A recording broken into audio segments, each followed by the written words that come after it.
Hello, I am Roshan Sain. तो आज हम बात करेंगे उस राजा की जिसने पूरी दुनिया को झुका दिया, लेकिन मरने के बाद खुद इतिहास की परछाइयों में खो गया।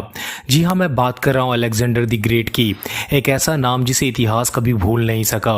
वो एक ऐसा योद्धा था जिसकी कब्र सोने, चांदी और अनमोल रत्नों से सजी हुई बताई जाती है, लेकिन आज उसकी कब्र का कोई सुराग तक मौजूद नहीं। और ये सब जानकर के ऐसा लगता है जैसे इतिहास खुद इस कहानी को छुपाना चाहता हो। कुछ इतिहासकार मानते हैं कि शायद उसकी कब्र समुद्र की लहरों के नीचे दफन हो चुकी है। दूसरे कहते हैं वो कहीं अलेक्जेंड्रिया के सड़कों के नीचे गहराई में दबी हो सकती है। लेकिन इस कहानी को एक और एंगल से देखें तो एक सवाल सीधे दिल को चीर देता है। अलेक्जेंडर द ग्रेट की लाश किसने चुराई?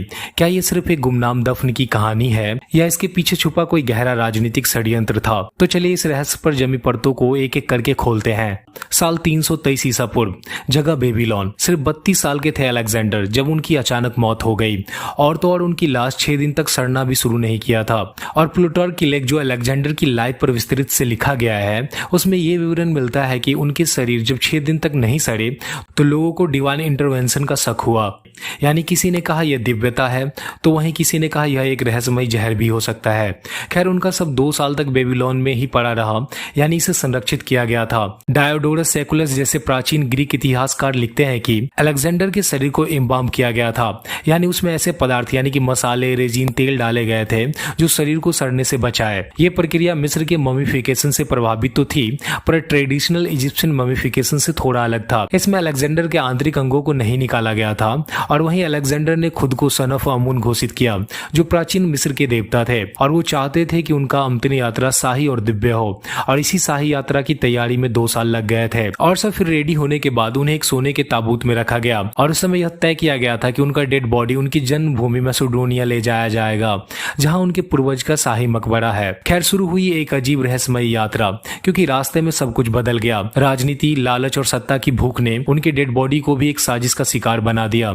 चलो इसे स्टेप बाय स्टेप समझते हैं। तो देखो, अलेक्जेंडर की मौत के बाद साम्राज्य बट गया और यहीं से षड्यंत्र की शुरुआत हुई। अलेक्जेंडर ने अपने मौत से पहले कोई ऑफिशियल उत्तराधिकारी घोषित नहीं किया, बस कहा था टू द स्ट्रॉन्गेस्ट, यानी जो सबसे ताकतवर हो वही राज करे। इस बात से उसके 20 से अधिक सेनापति के बीच ताज की जंग शुरू हो गई। इस ग्रुप को कहा जाता है डायोडोची, यानी उत्तराधिकारी। अब सोचो, एक महान राजा मर गया जिसने अपना उत्तराधिकारी तक नहीं चुना, और उस राजा का सब अभी भी सामने पड़ा था। यानी समझ रहे हो, जिसके पास वो सब होगा वो खुद को असली बारी साबित कर सकता था। और हुआ कुछ ऐसा ही। अलेक्जेंडर का जनरल टॉलमी, जो मिस्र का गवर्नर बना था, उसे मालूम था कि अगर अलेक्जेंडर का सब मिस्र में होगा तो उसे देवता घोषित कर सकता है और खुद को उसका धार्मिक उत्तराधिकारी बना सकता है।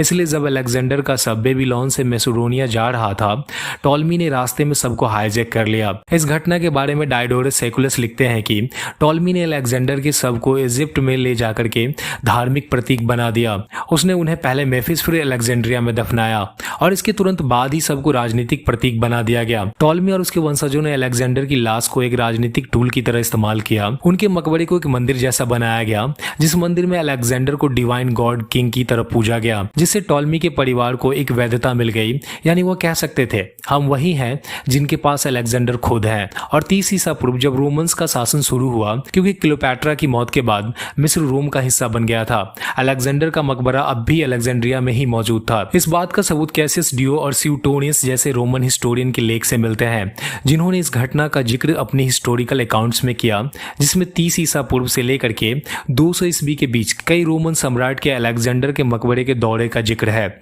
जैसे जूलियस सीजर मकबरे पे गए थे, और कैसियस डियो बताते हैं कि जूलियस सीजर ने अलेक्जेंडर की कब्र पर रोया भी था। वहीं अगस्टस सीजर उनके सब को छुआ और गलती से अलेक्जेंडर की नाक तोड़ दी थी। और तो और कालीगुला अलेक्जेंडर की ढाल चुराकर अपने पास रख लिया था। वहीं सेप्टेमियस सेवेरस अलेक्जेंडर के मकबरे को बंद करवा दिया, और सेप्टेमियस सेवेरस का बेटा कैरेकाया अलेक्जेंडर का जबरदस्त फैन था। उसने वहां जाकर के मकबरे पर श्रद्धांजलि अर्पित की। और लगभग 215 ईस्वी यानी कि कैरेकाया के बाद अलेक्जेंडर के सब के बारे में कोई निश्चित ऐतिहासिक उल्लेख नहीं मिलता। यानी लगभग 500 साल तक सब मौजूद था, जिसे कई महान हस्तियों ने अपने आंखों से देखा।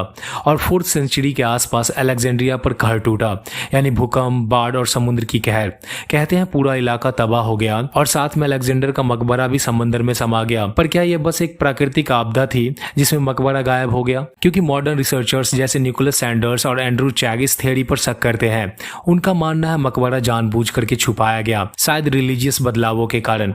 उनका मानना है अलेक्जेंडर की कब्र को जानबूझ करके छुपाया गया, क्योंकि जैसे जैसे सत्ता बदली वैसे वैसे शासकों को अलेक्जेंडर के नाम से डर होने लगा। यहाँ पर एक बात स्पष्ट कर देना जरूरी है कि अलेक्जेंडर का सब रोमन्स के टाइम पीरियड में ही गायब हुए थे, और सबसे बड़ी बात, शुरुआती टाइम में रोमन्स अलेक्जेंडर के नाम पर इजिप्ट पे शासन करना शुरू नहीं किया था, यानी उनके सबसे रोमन्स को खतरा नहीं होना चाहिए था। और अगर रोमन्स को सच में अलेक्जेंडर के सबसे कोई दिक्कत होती तो वे लोग 30 ईसा पूर्व में ही उसे हटा दिए होते। शायद इसका जवाब परिस्थिति और राजनीति के बदलते संतुलन में छिपा है। चलिए इसे 3 फेज में समझते हैं। फेज 1, 30 ईसा पूर्व। शुरुआती रोमन शासन में अलेक्जेंडर फायदे का सौदा था। रोमन शुरू में अलेक्जेंडर की लेगेसी से पॉलिटिकल बेनिफिट उठाते थे। जैसे जूलियस सीजर और अगस्टस ने अलेक्जेंड्रिया के मकबरे का दौरा किया तो अलेक्जेंडर अब भी एक पावरफुल प्रतीक था। सेंटोनियस इन लाइफ ऑफ अगस्टस में लिखते हैं कि अगस्टस ने अलेक्जेंड्रिया की मम्मी को टच किया और गलती से उनकी नाक तोड़ दी, लेकिन फिर भी अगस्टस ने उन्हें सम्मान दिया, क्योंकि वो जानते थे अलेक्जेंडर की लेगेसी से जुड़ना मतलब जनता की आंखों में खुद को एक महान सम्राट दिखाना। उस दौर में अलेक्जेंडर का मकबरा एक प्रेस्टिजियस और कनेक्शन टू ग्रेटनेस की तरह देखा जाता था, यानी कह सकते हो रोमन्स के लिए प्रॉब्लम नहीं था बल्कि एक एसेट था। लेकिन फेज 2 यानी कि 2nd to 3rd सेंचुरी के बीच धीरे धीरे उसकी पूजा पर सवाल उठने लगे। अब अलेक्जेंडर को डिवाइन फिगर की तरह पूजा जाना रोमन्स को थोड़ा असहज लगने लगा। जैसा कि मैंने आपको बताया, सेप्टेमियस सेवेरस ने उनका मकबरा बंद करवा दिया, जिसका कारण साफ नहीं है, लेकिन कहा जाता है उन्होंने इसे प्रोटेक्ट करने या फिर इसे सेंसिटिव साइट मान करके बंद कर दिया था। लेकिन एडवर्ड गिवन ने अपनी प्रसिद्ध किताब the decline and fall of the Roman empire में उल्लेख किया है कि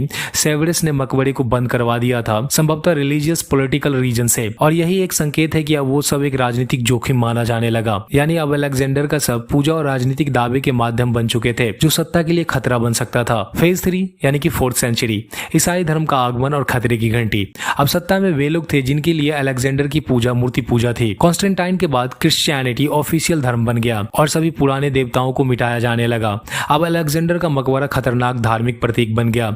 इस दौर में उसे नष्ट करना, छिपाना या गायब कर देना आस्थावादी और राजनीतिक दोनों कारणों से जरूरी हो गया था। सैंडर्स और चैक दोनों मानते हैं कि कॉन्स्टेंटाइन के समय अलेक्जेंडर की मम्मी जानबूझ करके गायब की गई थी ताकि उसे पैगन सिंबल की तरह डिस्ट्रॉय किया जा सके। शायद अलेक्जेंडर का कब्र एक धार्मिक षड्यंत्र का शिकार बन गया। यह 1893 का अलेक्जेंड्रिया का मानचित्र है, जिसमें प्राचीन स्थलों के स्थान अंकित है, और संभवतः अलेक्जेंडर का कब्र इन स्थानों पर हो सकता है, लेकिन दावे के साथ नहीं कहा जा सकता कहां। तो सवाल अभी भी वही है, अलेक्जेंडर की समाधि आखिर कहां गई? क्या सचमुच समुद्र की गहराइयों में खो गई या इसे जानबूझ करके इतिहास से मिटा दिया गया?